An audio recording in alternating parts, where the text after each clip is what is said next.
What's up, my brother Deon? Good to talk to you again. Of course, I'm Najir Chambers of Big Gold Belt Media. How are you feeling today? Man, I'm doing fantastic. How you doing, man? Good, good. Listen, I know you're a sports fan, and surely you're going to pick up on this one really quickly. But in baseball, when they get towards the end of the game and they're up and they're winning, they bring in the closer.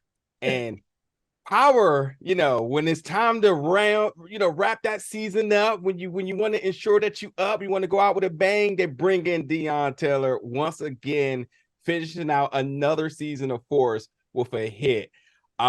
Just and I asked you this pretty earlier in the interview in the beginning of the season. I kind of just want to, now that we're at this point, just kind of want to ask you, how does it feel to always hem that responsibility, knowing you're the one that's going to bring it home, knowing that at the end of the day, you're also the one that's going to want us wanting more, but having that responsibility, doing the job once again for season two. What sort of those emotions behind that? Man, I tell you, man, it's actually humbling, man. I think in any situation when someone wants you to do something, right? Like, you know what I mean? For this cool. Um, last season was great, man. I was just telling somebody, the last finale, the network didn't want me to shoot the finale. They wouldn't hire me, and because they said I didn't have enough TV experience at the time.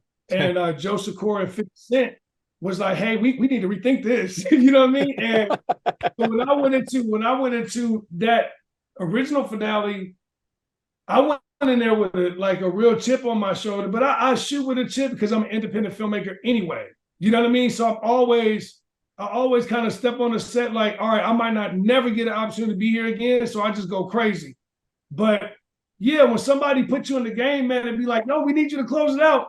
Yeah, you like, all right, let me get my stuff together, man. And you know what I mean? Because I'm either gonna hit it or we gonna strike out.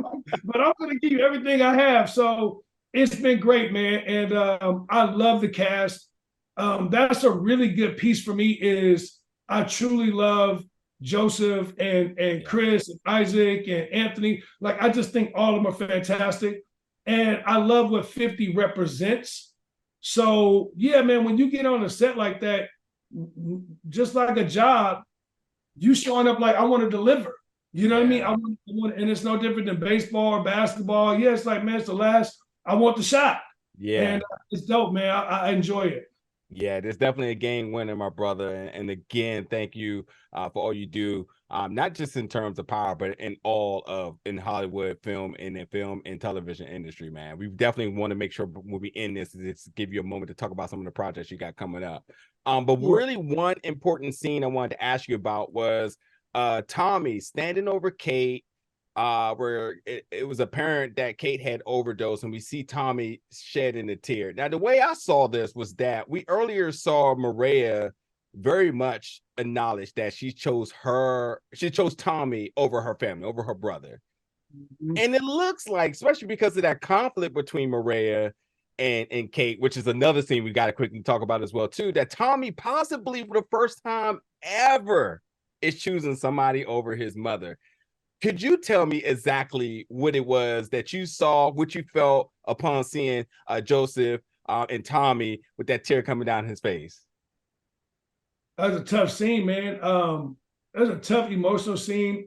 Obviously it's power, and you look for the world to kind of be up and down, but a lot of these things, man, that show is dealing with are real issues that people are really dealing with in life. And I think that's why it kind of taps right into the zeitgeist sometimes of the culture of us. Yeah. Because you might laugh at some of those things, but deep down you're like, damn, I'm going through that shit right now. You know what I mean? I'm going with somebody telling on me, somebody cheating on me, somebody playing me over here, somebody acting like I won't do this. Like, and that scene with mom was so difficult based on the fact that, if you just think about what that means and the context of it, he has a mom that's been an addict her whole life, who Yeah. hasn't cared about him or really only cared about dope because she's been sick. Then on the second hand, so a little bit of her as a mom has always been nothing but pain to him. But then at the other side of it is, that's your mom. Yeah. So I think when you had that moment where he hesitates, I think it's the devil and the angel having a conversation. Like, Mm. you let her go. Do you know what I mean? And I think he freezes right there for a moment. And it's just a great actor's moment. You know what I mean? And I Yeah. thought Joe and Kate, I thought they just delivered in a real way during that scene. And it was so dope to shoot it, but it was one of those moments where, for 2 hours, everybody's just kind of like mum's the word, everyone's quiet to get that performance. But it was really, really cool. Yeah, yeah. I think a lot of people respect Tommy, the Stone Cold Killer, but a lot of what Force was for me, and is for me, shall I say, is just really understanding the emotions behind this guy. And this was, I firmly agree with you. This was just another, and Joseph's has just been killing it, by the way. But this is just another glimpse into just the pain and the internal struggle that this character has been really dealing with over all this time. And this is the first time we actually seen him in this situation with his mom, and I would expect for him to react in the way he did. But yeah, as I mentioned, yeah, the Maria and Kate scene earlier, Maria seems to not taking nothing from Kate. This is also a first in power. Usually people kind of bow down to Kate. She's a little intimidating, but Maria says, I'm about this life. It is what it is. I'm gonna choose my man. What was just your thoughts about that, directing that scene, man?